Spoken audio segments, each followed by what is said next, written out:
start. Hello and welcome to episode 60 of Need a Miracle Sports and Gambling Podcast with your hosts, Josh And Tracy. Miracle. Let's hop right into it, folks. No secret, we've been doing this now. This is going to be our second season covering the NFL, so you guys got an idea how we run it. Let's clear out the elephant in the room about the jerseys, and let's just set the mood for later in the episode, because we got some serious stuff to discuss later. Are you ready for that?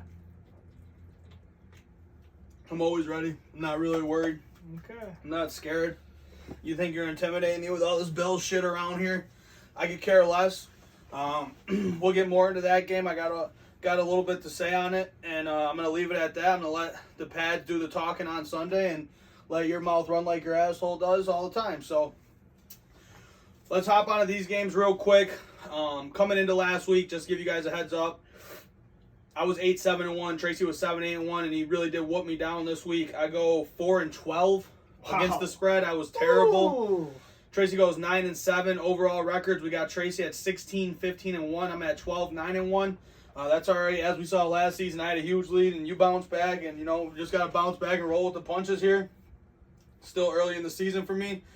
Yes, but I'm mentally strong. I'm not gonna take easy picks. Anyone that knows him, when he says mentally strong, you guys all probably just spit all over your phones while you were watching this video. So let's hop into this right now. I'll start off with the Thursday night game. It was the Washington versus Giants game.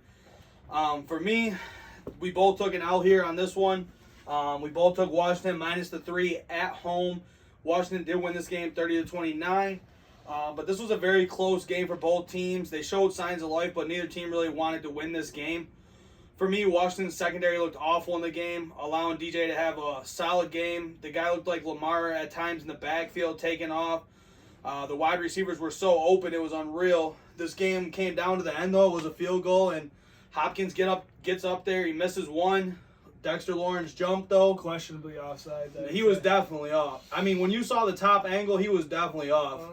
I don't know. Yeah. If he lined up offsides, maybe, but it was close. But just go ahead and move on. I mean, Dexter Lawrence was able to make that retry happen.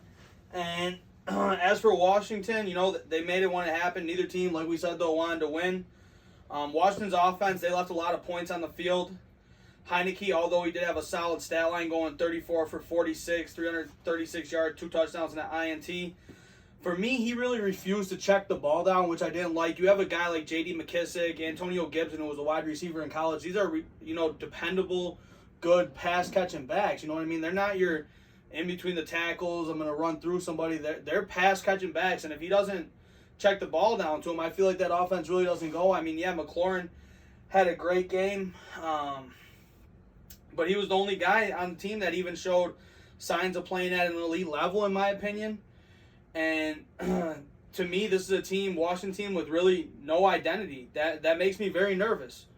I think they thought that the defensive line would just sort of carry them, and that's really not happening right now. I saw we were watching the game together.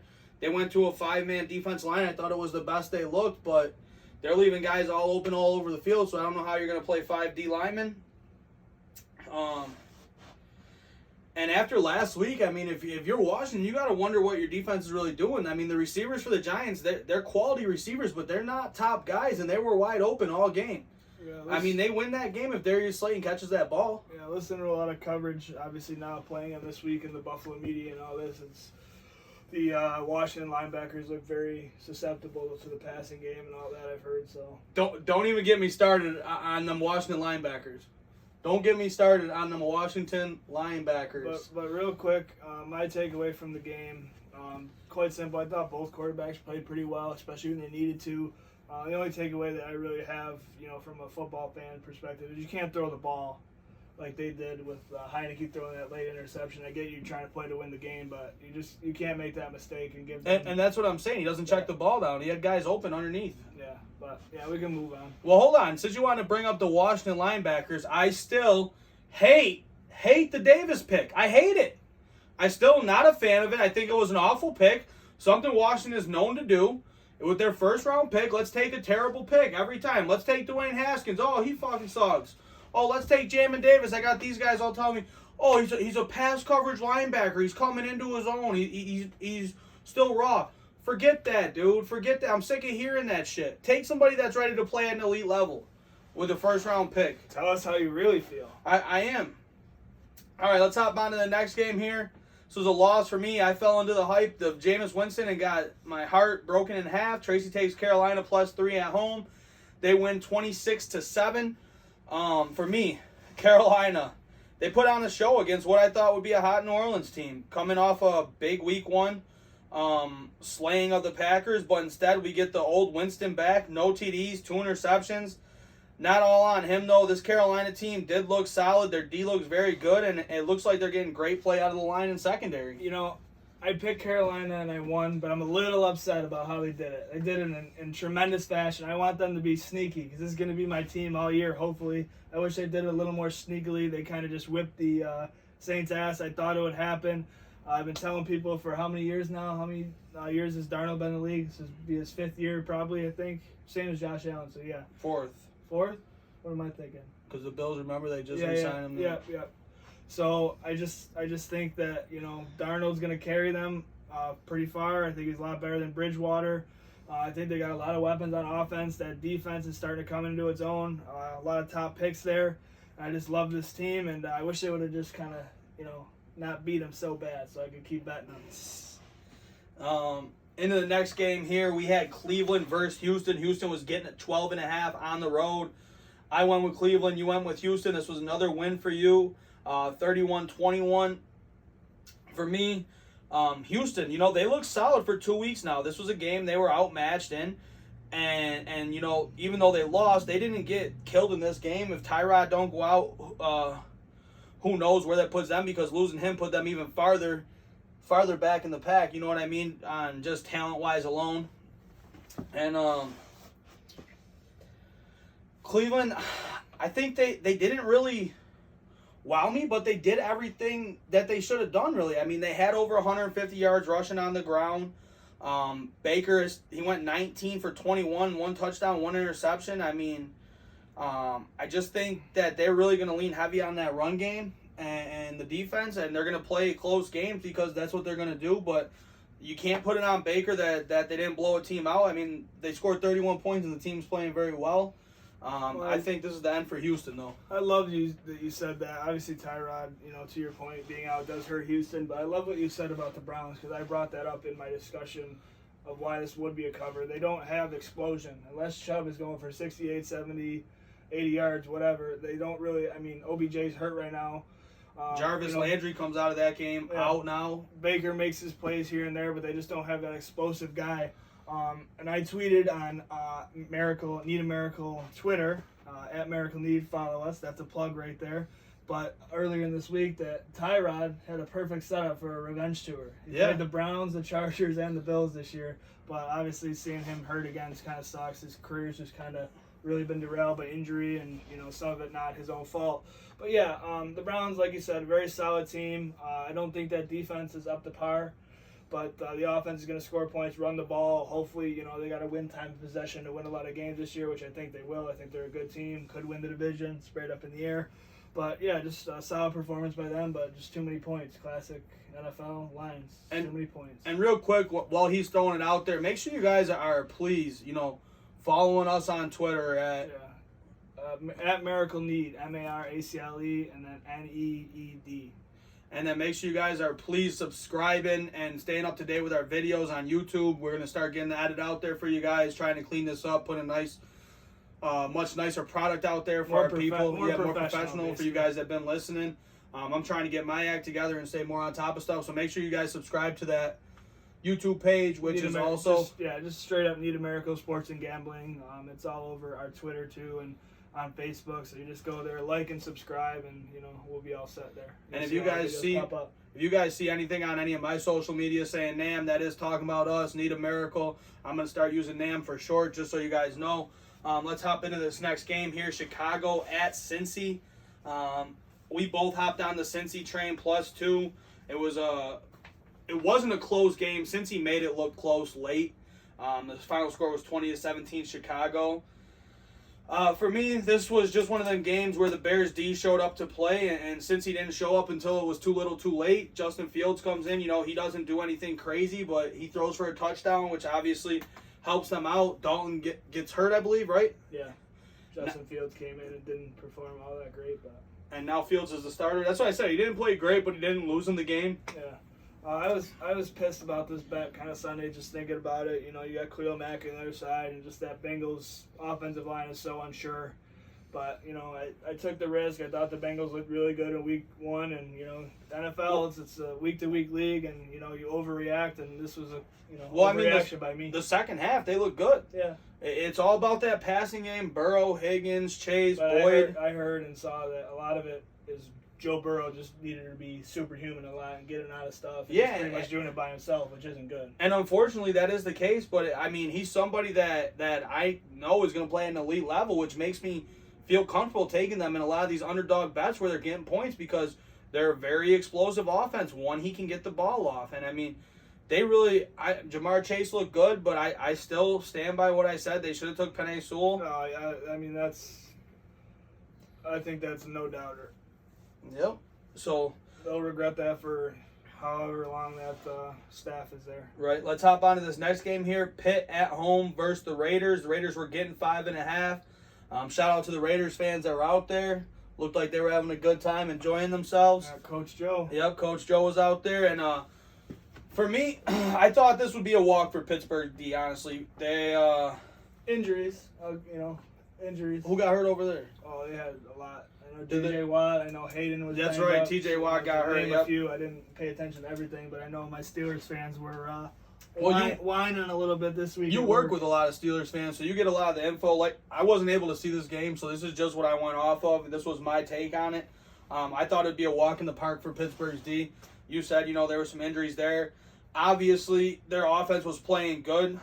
They showed they can move the ball last week against Buffalo. I don't think so, man. They were playing decent, dude. Your defense is a lot better than Vegas's defense. Yeah, but my thing was, it was kind of out of necessity, and they did make some plays against the Bills. I understand that, but it's just the way the game looked to me.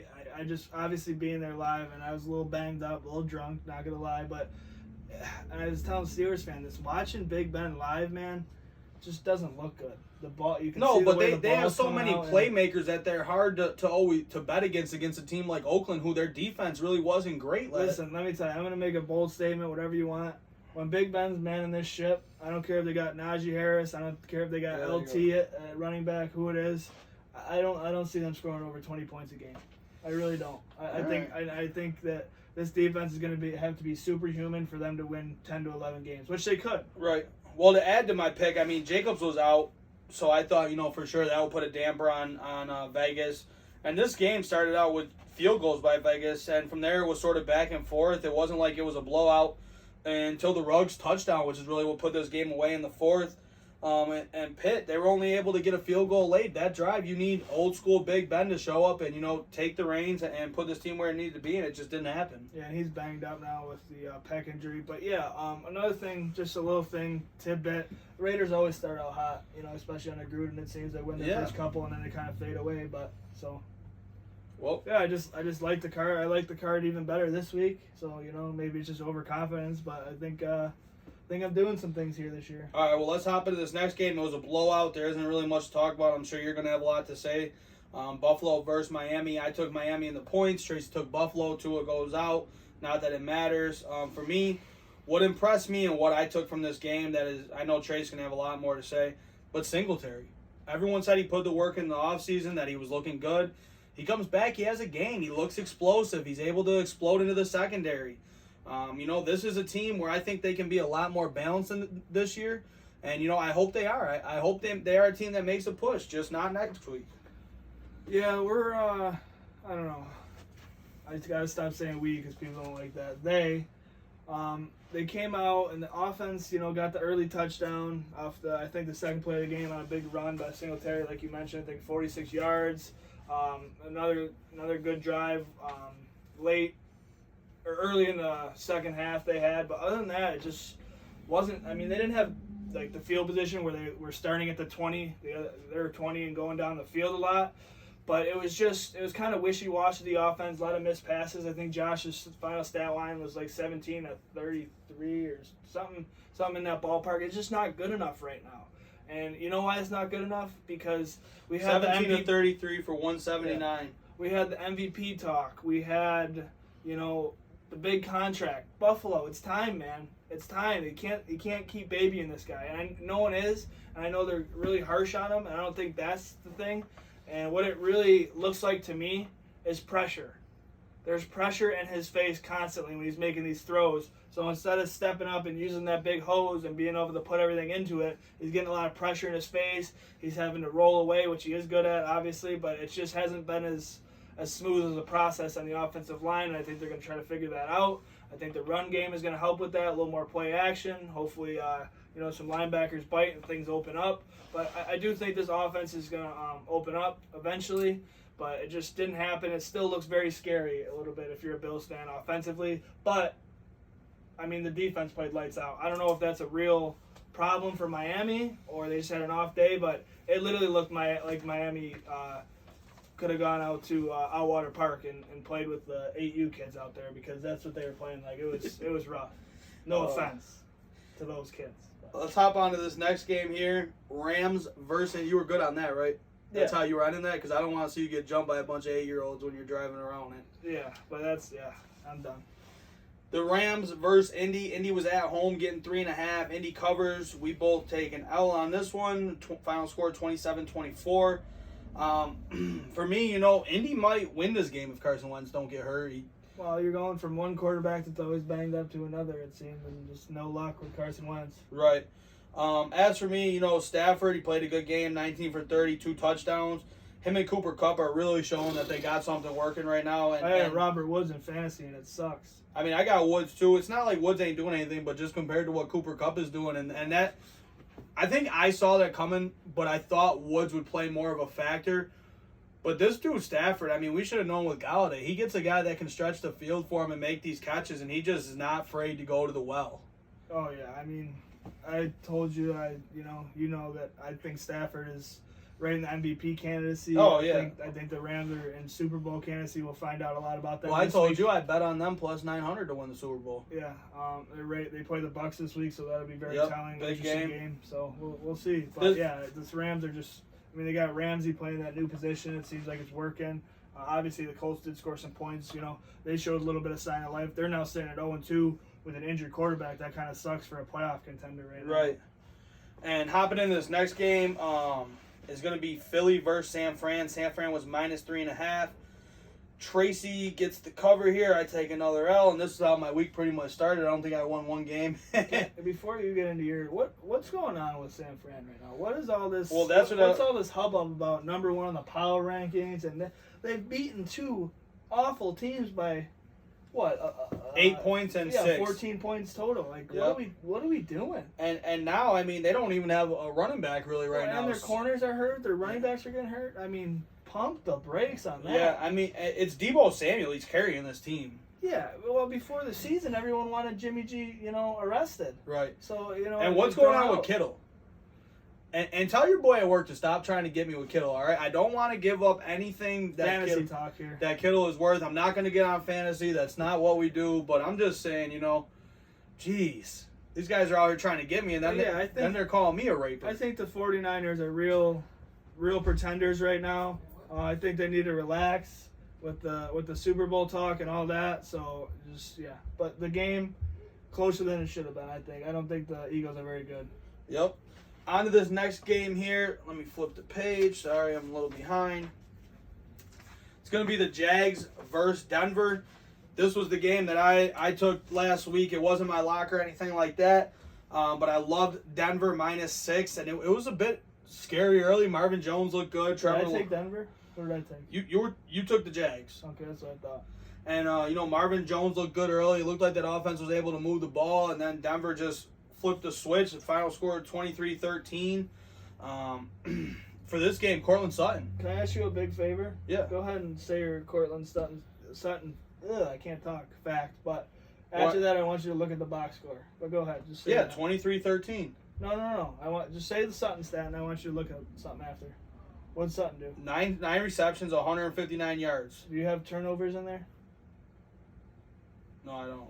Okay, well, Teddy Bridgewater again did not turn the ball over, didn't kill Denver. They win a game. Yeah, that's what I'm saying.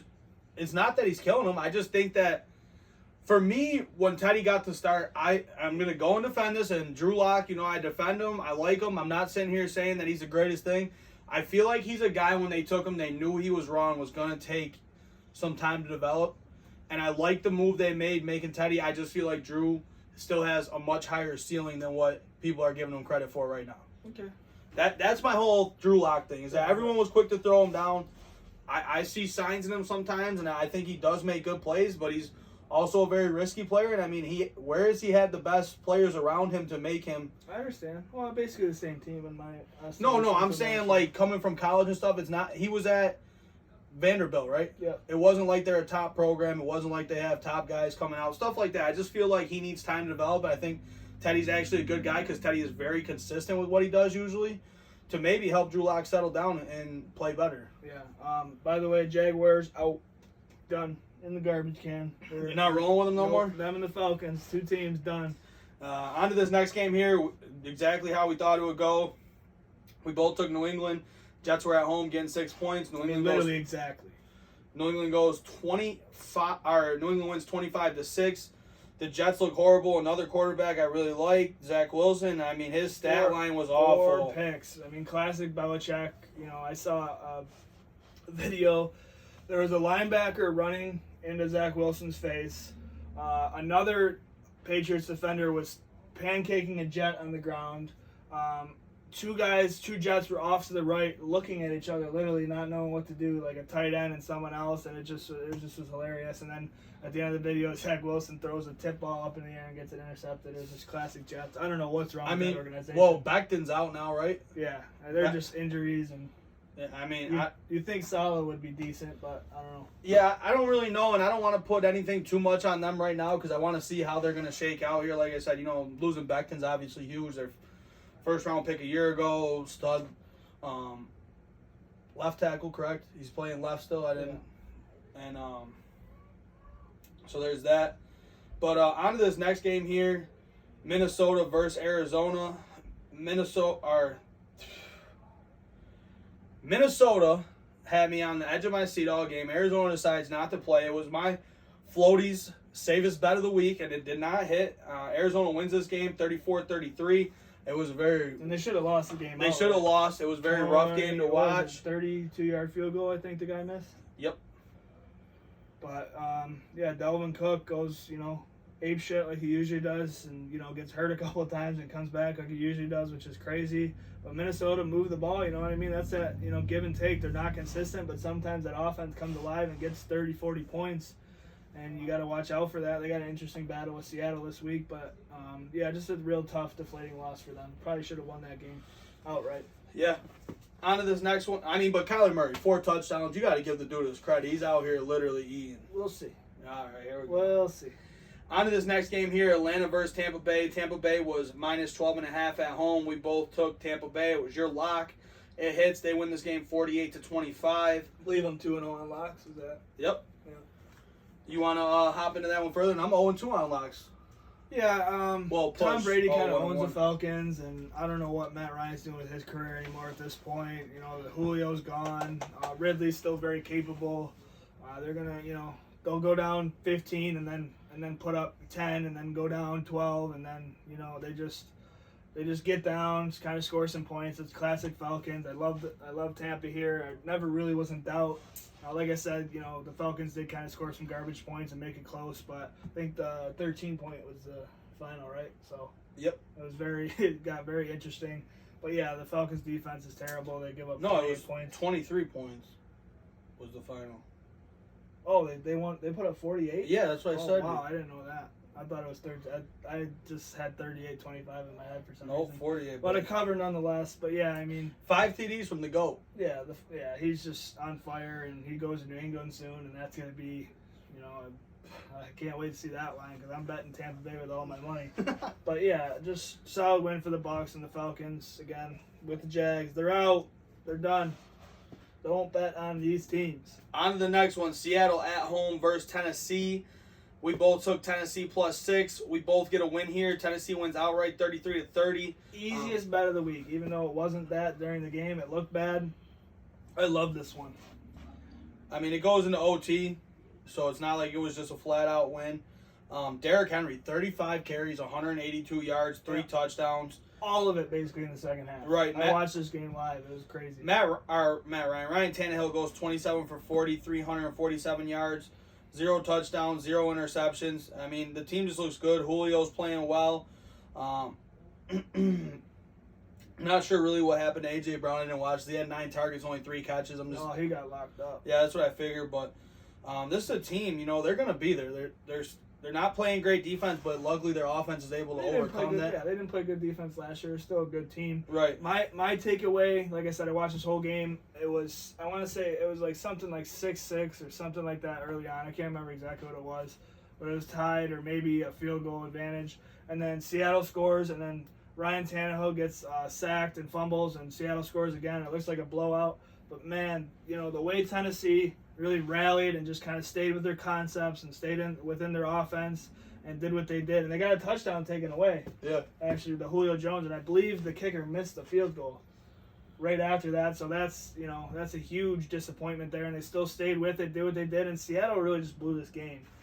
Russ was cooking, and then he had the kitchen on fire at the end of the game because it looked bad, and Lockett goes off for 178 yards. This is week number 2. And I don't know if anyone's seen this, but Russell Wilson 100% took a safety in overtime, and they just didn't call it. Really? I mean, they called forward progress, but he was spinning around the end zone and fumbled. I don't know what happened, but they didn't call it. Short punt by Seattle. Tennessee goes in, kicks it, and that was the game. But very good game too. Very entertaining to watch. Next game here, Dallas versus the Chargers. Chargers were -3 at home. Dallas ends up winning this game 2017. Me and you both take a loss here.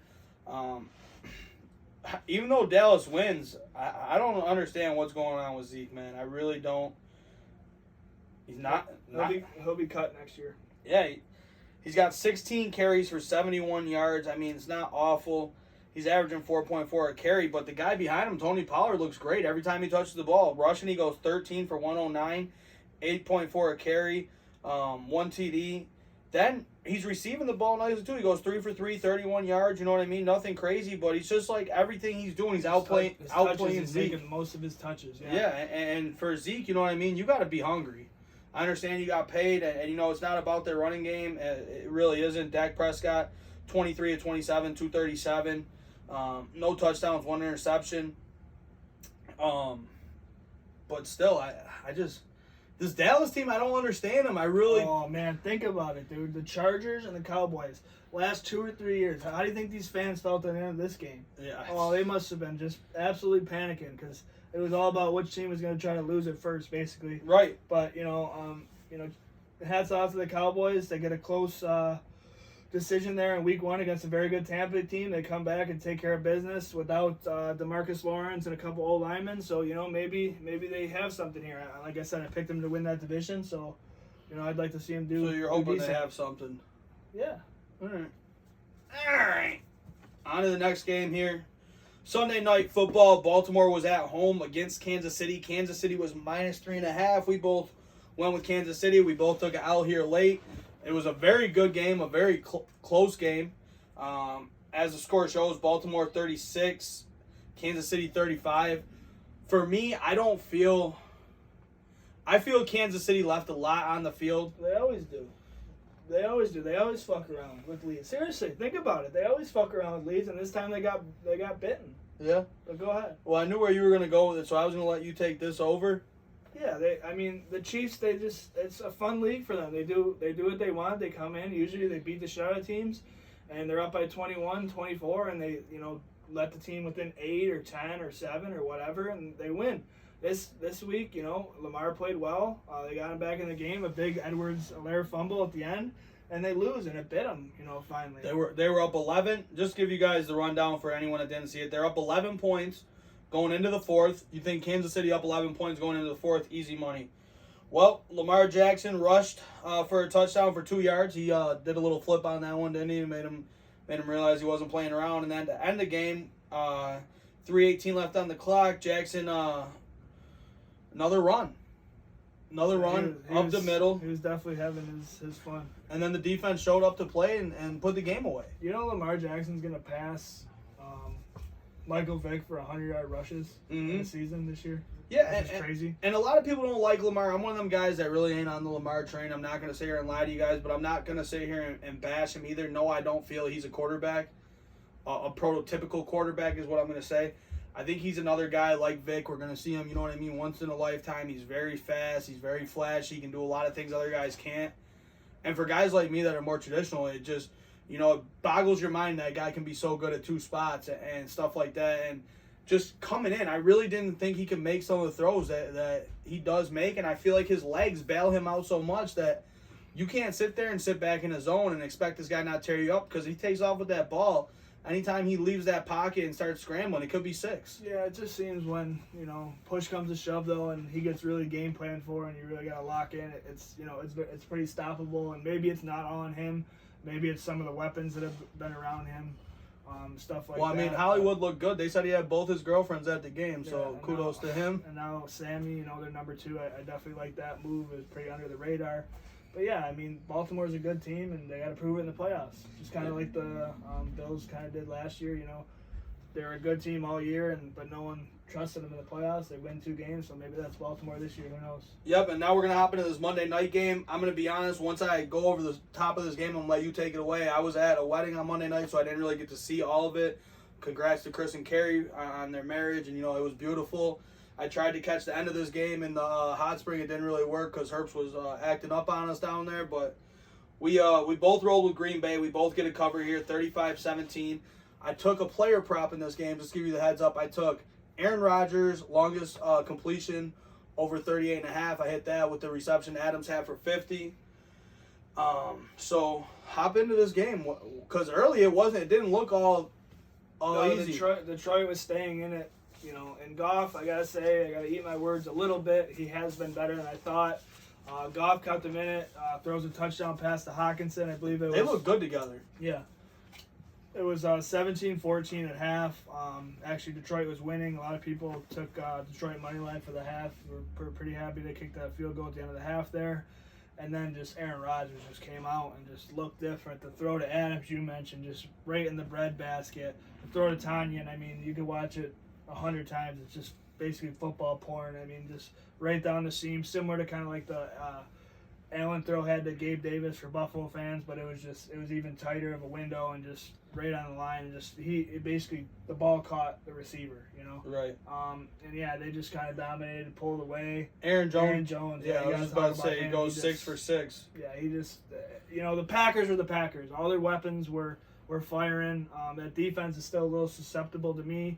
Zadarius Smith is very well missed on that team right now, but you know, hopefully they can coach that up, or this offense plays like that. I don't know who's beating them. See, for me, the stat that bothers me about Detroit, and this is something that you don't have Lamar Jackson back there. It shouldn't be happening. Jared Goff led that team in rushing on Monday night with 46 yards. You got 2 very capable backs that if they're not running the ball, there isn't. How many throws did Goff have? Goff went 26 for 36, 246, 2 touchdowns, interception. Yeah, if you're not throwing the ball like 50 times and he's leading the rushing, there's a serious problem there. That's what I'm saying. So, I mean, there's something that's got to be done there. These backs got to get going or they got to get off the pot. Yep.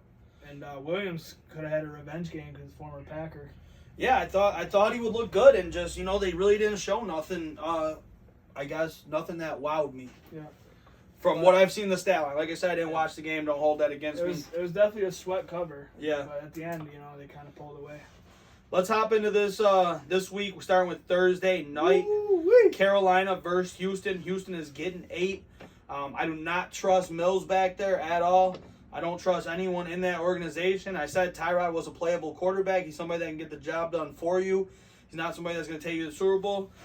For me, I'm sticking with it. I'm going with Carolina here. I think the defense is too much. The secondary is playing great. I know it's 8 points, and Carolina with Darnold makes me very nervous. Houston did play okay. I just don't see them holding up against Carolina. So I'm taking Carolina minus the 8. Again here, I'm having a little system. If I trust you and you haven't done me wrong, haven't burned me, then I got to go with it. especially with the home team here getting 8. I know Davis Mills, Thursday night football is fucking madness. For whatever reason, it's like a JV football game out there. Crazy stuff happens.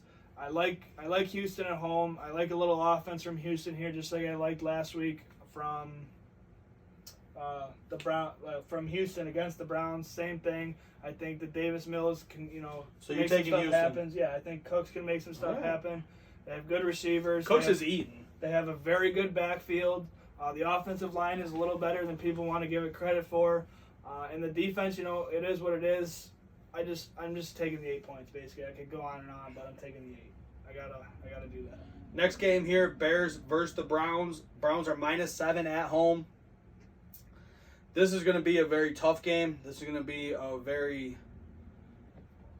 not so much defensive game, but I feel a low-scoring game because I feel like both defenses are very capable of playing big games and both can shut down the other offense. We're seeing Justin Fields come out for the Bears.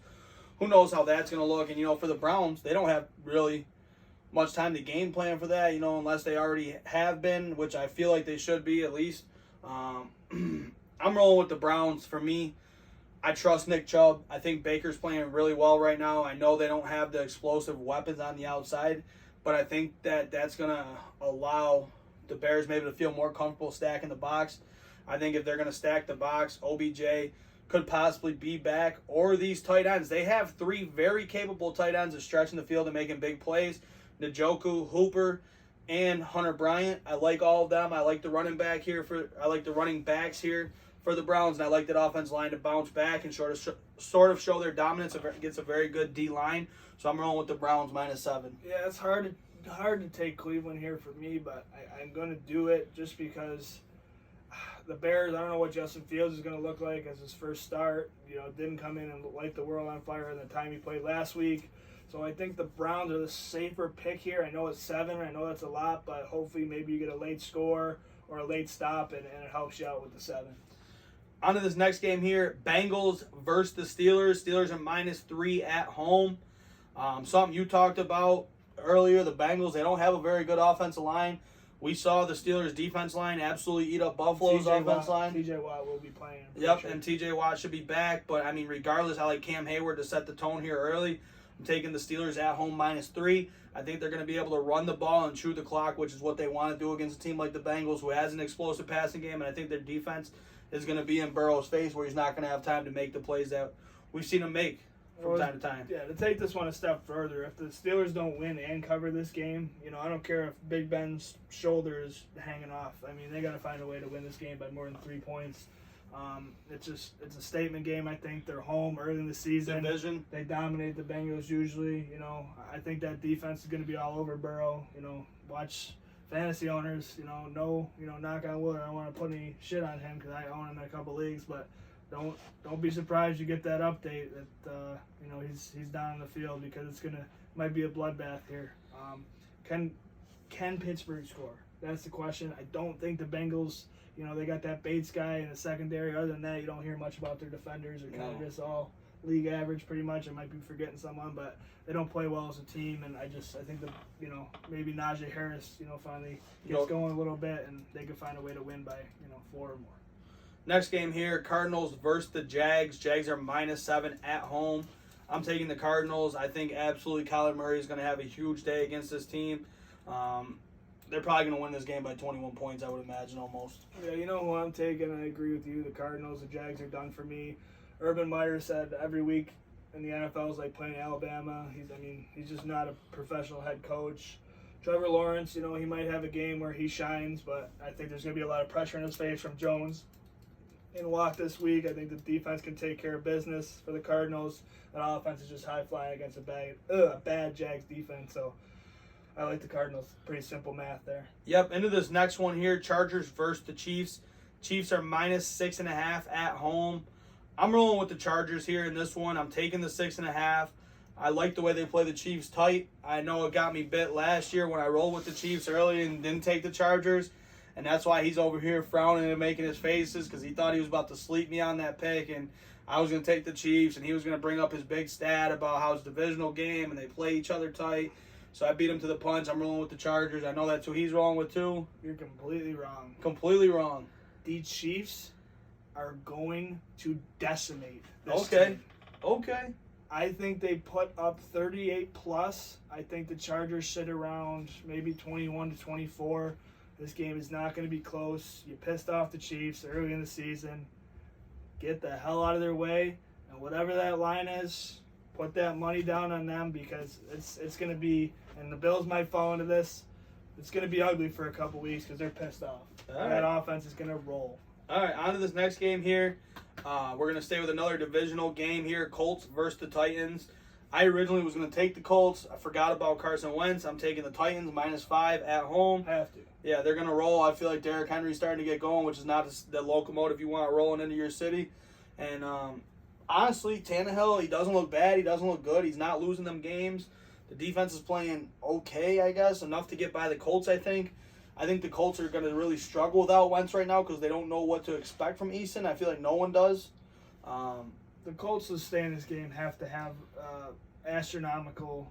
They have to be able to run the run. Yeah, they have to be able. Taylor has to go off for at least 100, and Marlon Mack needs another 50. And you think with Eason, maybe he gets a little respect, but I don't think he gets a ton.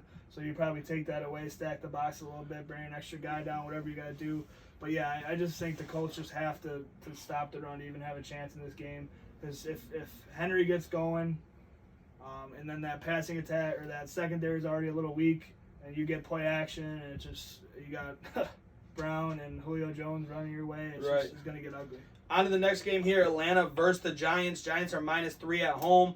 I'm taking the G-Men in this game. I think they're a much better team than Atlanta. They're a better defensive team. Right now, their offense seems to be clicking better, and I think Atlanta's defense isn't as good as Washington, so I expect them to have a better day. Danny Jones, I mean, last week, I wouldn't say he's the one who lost them the game. He definitely didn't win them the game. I just like Atlanta to blow the game as they normally do, and I think the Giants will be right there to capitalize. If you're gonna trust Atlanta, trust it because you've seen it. Trust it because you have seen it. You have not seen this team do anything all year. They're 0-2, and they're just getting smoked. Their defense is terrible, and Matt Ryan just seems to just be invisible to start of games. And then when the other team gets up, it's like a magic trick. He starts to play well again. But just see it. If you're gonna bet on the Falcons, please see it first. Don't try to outsmart yourself. This is the Giants all day.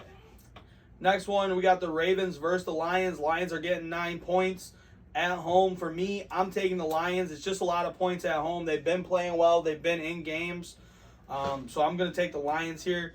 Trust that Jared Goff's able to find Hawkinson for a couple and that Swift and Williams get it going. What's that? Can you repeat that game again? Ravens versus the Lions, and the Lions are getting 9 at home. Okay. Another tough one. But I gotta go with the Lions. Get 9, like you said, at home. They've been in games. Lamar's been playing well, but that defense has not been the best. So maybe a little bit of a Packers residual, and the Ravens offense just isn't as good. But yeah, it's a tough line, man. It really is, because it's like the Ravens are going to win the game. You know that. They're probably going to win by a touchdown. Can they extend it to that 2 touchdown and really dominate this game is the question. I don't think so, so I got to go Detroit to be safe. Right. On to this next game here. New Orleans versus New England. New England is -2.5 at home.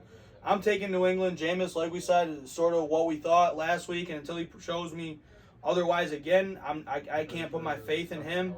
I don't think Kamara is good enough to carry them against a New England defense that has rised up so far, and their secondary is very good. So for me, it's going to be New England -2.5 at home. Yeah, I love when you wake up and you see a line and it just jumps out at you on a Tuesday morning. It gives me a little bit of a chub, to be honest. This is my Stone Cold 316 lock of the week. And the Bills are going to have an easy time in this division because the New Orleans Saints are going to go into Foxborough and whip this team's ass. Jameis is going to be back. That New England defense, you hear, the COVID guys are back. It doesn't matter. Mac Jones isn't going to move the ball against a really good New Orleans offense. I love this. They're giving me points. Are you kidding me? This is a beautiful. You're taking New Orleans? Oh my God! Goodness. It's not even gonna be a contest. Can't wait. My goodness! Fucking seeing it beautifully right now. Oh, here we go.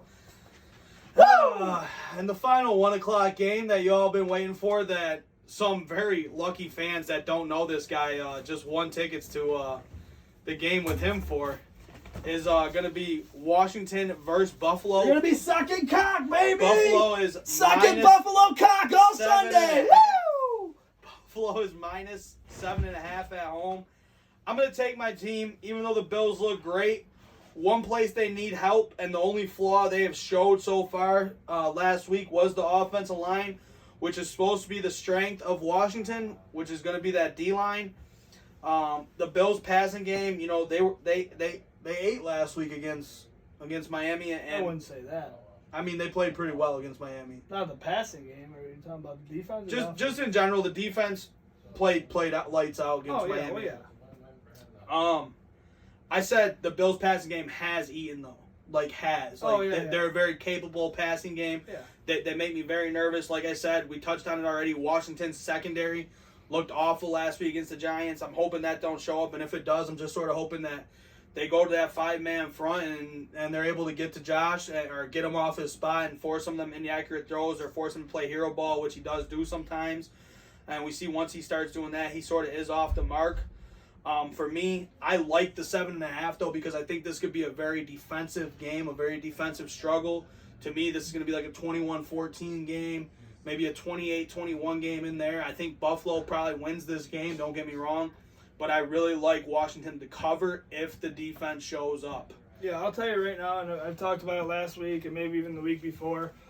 This Washington defense scares me. The pass rush, obviously. I think that Stephon Diggs is going to get free. I think Beasley is going to get free.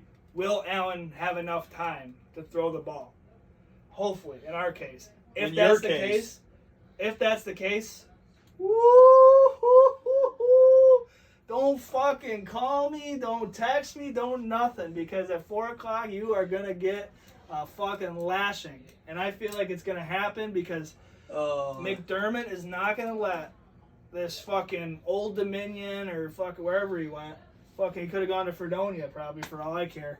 But he's gonna get taught a lesson by McDermott. They're gonna stay back. They're gonna fucking blitz him when they want to. This is, Gibson's banged up, so we're gonna game plan for McKissick out of the backfield with the passes. It'll be a long, long, long day for my friend here to the left. And I am taking the Buffalo Bills. And I've seen lines as far as 8 and 9. You're giving me 7.5 all fucking day. It was always the Bills, baby. Always the Bills. Here we go. I'm at the fucking stadium already. This guy also thinks he's the guardian of the stadium here. The team don't win without him there. If they lose, it's his fault. I don't know. They think I'm crazy because I say I make a difference at the games. Yep. Which I think I do. I'm loud. You don't. Loud and proud, baby. Say that again. Come out the closet and say that one day you're loud and proud. Loud and proud. All right. Whatever you support, I support you, man. You're my brother. I still love you. You do what you got to do, man. There's no hard feelings. I still love you. I certainly don't got any girls fucking clamoring over me, so maybe I do got to jump ship. Who knows? Oh, wow. You just said that on camera. All right, on to the 4 o'clock window. This will be a perfect game for you to lead into, I guess, with that statement. Dolphins versus the Raiders. Raiders are -4. What the fuck's that have to do with? The Raiders player that spoke out, the DN there. Yeah. I figured, you might want to hop on that ship. Shoot him a DM or something. Dolphins versus Raiders. Raiders are -4 at home. I like the Raiders here. Dolphins look terrible. No Tua this week. Brissett again. Their defense doesn't scare me at all. Don't show me that they can make a stop. So I'm taking the Raiders -4. Yeah, what really scares me about this game is this line isn't really jumping all that much with the news about Tua even being hurt in the first place and now being out. I haven't really seen it jump. And you would say you have to love the Raiders here. I think it's an easy bet, but Vegas is smart, so maybe it's a sucker bet. I don't know what they know or whatever, but maybe they just think that it's an overreaction the way Miami got beat by the Bills. But I just think that whatever that last week did, that Miami comes back and plays better. I just think Brissett being the starter brings it down so much. So yeah, I love the Raiders -4 here. Yep. On to the next game here: Jets versus Broncos. Broncos are -10.5 at home. It's a lot of points to be given up. In the NFL, obviously, no matter who you're playing, almost 11 points is a lot. This is a very sketchy line. I just really think Wilson does not bounce back. Teddy remains consistent, and Denver's D shows up at home. They get the win in the cover here for me. Yeah, I'm right there with you. How do you not love the Broncos so far this season? Not so fast, baby. Not so fast. Oh, you're taking the Jets? I am not taking the Jets. I don't know what I'm doing right now with this game, to be honest with you. Well, pick something. You're on the spot. Pick something. I don't know, man. Broncos at home. You can't bet on the Jets. They might be out too soon, so go Broncos. It's safer. Next game here, probably the game of the week for a lot of people. This is going to be the Bucks versus the Rams. Rams are getting a 1.5. I think this is going to be your NFC divisional game, probably. Conference game, one of them. And I like the Rams. I like the Rams with the 1.5. I think that Tampa Bay's secondary can be lit up if somebody can stop that defensive line. I think the Rams' offense line is very capable of doing that. I like Stafford. He's a very smart quarterback. I think he can get the ball out of his hands, too, and read that defense. I know on the flip side of that, you mentioned Ramsey playing that new position. He looks good. Aaron Donald, he's going to do what he does. I really like the Rams early. I like them with the 1.5. I think it's going to be a close game. I could be way wrong. I could be on the other side of this. They could put up 45 like they did last week, and, I'm getting laughed at again because I go 0-8 to start off the week. But I like the Rams plus 1.5 and Matt Stafford. I think the Bucks win the game. Antonio Brown is out with COVID. It doesn't really affect me very much. I just have so many weapons. I think this is going to be a close barn burner game, but I'm just going to take the side that I feel better with, just winning the game, basically like a money line bet, only being minus 1.5. Obviously, I got to take Tampa. I got to take Brady. I got to take that experience, and I think they get the job done. Very good defense as well. They're just all around. The Rams are kind of new. Even though they look very good, those pieces are still trying to figure each other out, I think. And I think the Bucks can jump them here. Yep. Let's hop into the last game in the 4 o'clock window. It's going to be the Seahawks versus the Vikings. The Vikings are getting a 1.5. Don't be fooled by the Vikings' performance. They are still inconsistent and will be so with Kirk Cousins at the helm. Arizona didn't show up last week, and that's the only reason they're only getting a 1.5 here. I'm taking the Seahawks. I think it's going to be a bloodbath. I don't think Minnesota's the team we saw last week. I think Arizona was not worried about them and looking past them. And to them, it was just a blow-off game, and that's why it looks so close. I'm taking Russ and Seattle. Yeah, I love the Seahawks, too. Another line. It gave me a little bit of a chub on a Tuesday morning. Couldn't believe it. I think the Seahawks are going to figure this out. The Vikings defense has been really inconsistent, kind of just disappointing, especially with the defensive head coach. It's kind of weird how that happens ever, to be honest. You run your defense, you think, coordinators in this league that have been good like that for so long, you think they get the players in that system they want, and just is always fluid, but it doesn't work like that. And I think the Vikings defense really fell off. I think the Seahawks just score a lot of points early and often, and you don't know what to expect about the Vikings. And their offense, you don't know what to expect from their offense either. It's a pretty close line. Vikings might get fired up a little bit at home, but I just think the safer side here is definitely the Seahawks. That's what I'm taking. Yep, and let's hit this next one. Sunday night football is going to be Packers versus the 49ers. Niners, as you stated, number 1 in the power rankings. They're only getting 3.5 against a team that was absolutely embarrassed by New Orleans in week 1. The Niners are playing better ball right now, but they are dealing with a ton of injuries. I think Green Bay really hits a bounce back against this team. Shows the league that, they weren't just playing Detroit last week. They are able to move the ball. They're starting to look more comfortable again. Rodgers, this was a guy that missed all of camp. He wasn't, or you know what I mean? He missed all of camp, didn't he? If I'm not mistaken, he was going to sit out most of camp. OTA, sorry. So he had a little bit more rust on him. It was my whole point than everyone else. And I think, week 1 against New Orleans, he was shaking the rust off. He said relax. He came back last week and, it wasn't his best performance, but it was good enough to get the job done. He did his thing, and I just like the Packers in this one. Niners running back room, they're bringing guys in, then not really going to be able to learn the system that fast. Who's going to run the ball for them? I like the Packers plus 3.5 on the road. From our last 45 minutes of conversation, who do you think I'm taking in this game? You're probably taking the 49ers. No, you're probably taking the Packers because you don't like the 49ers either. Easy money here again. I love it. This is, I think, the third game I really love. Little Chubb again when I look at it. Seriously, though, I think this is a very... The 49ers are a very high praise from everyone, the media, everyone's drumming them up. And here sits a really good Packers team that's just going to come and bite them. I don't think that the 49ers are all that great. The only thing that scares me is that Packers defense, but I just think that with the corner of Rhett being out, I think that Adams is going to win a lot. I think Tanya's going to be open. I think even you see fucking Valdez-Scantling finally getting this offense a little bit with a deep bomb.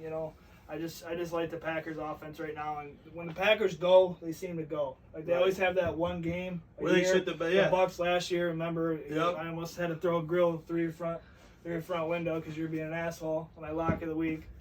I think they have one of those games, and then they start getting it rolling. I think they're going to get it rolling now. And also, something I forgot to tell you guys, my floaties safe bet of the week. When you're going to hop in the pool and you're unsure, make sure you roll with floaties for your safe bet. And that's going to be not a sponsor of this podcast. That's going to be the Raiders -4 at home. That was my floaty safe bet. No, it wasn't a sponsor because floaties are just an organic name, but I'm selling that. Anyone that wants to buy that safe bet of the week, get a hold of us. On to the Monday night game, the final game of the week in the NFC East Division also. So, there's a lot of skin in this game for me and my team. Another shitty game to watch. Yeah. Actually, it might be explosive. It might be a high-scoring, fun game to watch. Eagles versus the Cowboys. We got two scrambling quarterbacks that like to throw the ball. I just like the Eagles in the points here. I like the Eagles plus 3.5. I think they have more weapons on the outside than what the Cowboys can cover. And I think Jalen is doing okay. He's not obviously blowing any stats out the water or doing anything crazy, but I don't think he's really. I didn't check his stat line from last week. I didn't see the game, so don't roast me or put me on the pitchfork. Did he turn over the ball a lot last week? Do you know? I'm not really sure. I know he played decent. But. Yeah, he played decent. I feel like he's not doing a ton to lose for these guys, so that's why I like them. And I think the Cowboys are just a team that shoots themselves in the foot time and time again. They have late starts. They turn the ball over, this, that. And the secondary for the Eagles is a lot better than a lot of people give it credit for, with Darius Slay back there, and some of the other guys that they got around there. And people sleep on that defensive line so much. I mean, that still is a talented group. They're a team that's also able to run the ball with Lawrence out. I think they might be able to run the ball right over top of Dallas. So I like the Eagles plus 3.5 on Monday night. Yeah, I mean, this division, you literally never know. They always beat the shit out of each other. It seems like, it's never 2-0 for any team in this division. It's always 1-1, and when you expect one team to win, they lose, and vice versa. It's just a crazy division, but I got to take the better team, in my opinion. I got to take the Cowboys. I just don't think the Eagles are very good. I think they played all right the first couple of weeks, so it's playing a factor into the line here, and I'm going to take the Cowboys, and hopefully they score in bunches. Yep, and one thing I just want to touch base on, we had some guys talking about possible college picks. I don't know if you saw that. For the people that are asking, one of the picks that I'm going to like this week, I haven't seen a line yet on it. I'm going to like Michigan against Rutgers. Rutgers just had some issues with their players. Some guys got sat out, affecting the secondary directly. And I think Michigan's running the ball really well. I like that game. As long as the spread is under 21 points, I really like Michigan in that game. Rutgers is a decent team, but, I mean, that's a bit of a homer pick by you. But, I mean, they could cover. It could go either way. But Rutgers, me personally, if you want to sit there with a 12 o'clock game Saturday. 1 second. If you want to sit there and have a little fun watching that game, I might want to take Rutgers first half. And I think Michigan wins the game. I just think Rutgers might come out with their hair on fire. Minus 20.5 at 3:30. Yeah, so I think Rutgers is a pretty good football team. Shiano's got him back playing well and all that. But I think Michigan wins the game. But like I said, you want to have a little fun, get some plus money, get some money in your pocket to drink Saturday night. Why not take Rutgers first half? I kind of like that bet. But yeah, speaking of that, Twitter. We are on Twitter. We give our picks out there daily. Plenty of enough time for you to see it. If you have a question, just ask us. Why do you like Clemson minus whatever? Why do you like Purdue plus whatever? We're always here. We always help. That's what we're doing. We're not trying to look like fucking geniuses on this podcast. We're here to help. We like betting. We like talking about it, discussing it. Different lines, props, whatever, and we just like coming to a medium of just helping each other out. You know what I mean? You can completely disagree and think I'm an idiot for half my picks, but you know what I mean? If I change your mind on one and you win $200 on that, then we did our job. So right. That's the thing. We're not here to tell you what we're going to take. That's why we like to give the background and recap.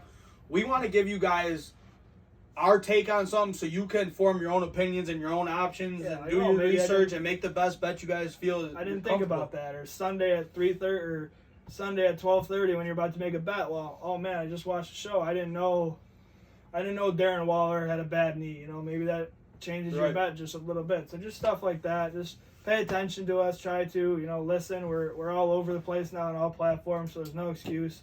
Trying our best. So that will be another episode of Need American Sports and Gambling. So episode 60. Episode 60. Got to stick with my boy. This is where Michigan came into the factor. My boy Graham Glasgow, number 60. Okay, I got to take, I believe he wears it with the Vegas, or no, maybe he doesn't. You know what? I'll be safe and get it right one again. I'm going to take Mitch Morse for the Bills. There you go. When I have my beard, my blood brother. Yep. And that's going to wrap up our episode 60 here with Need a Miracle Sports and Gambling Podcast with your two favorite brothers. This has been your favorite podcaster's favorite podcast. Thank you. See ya.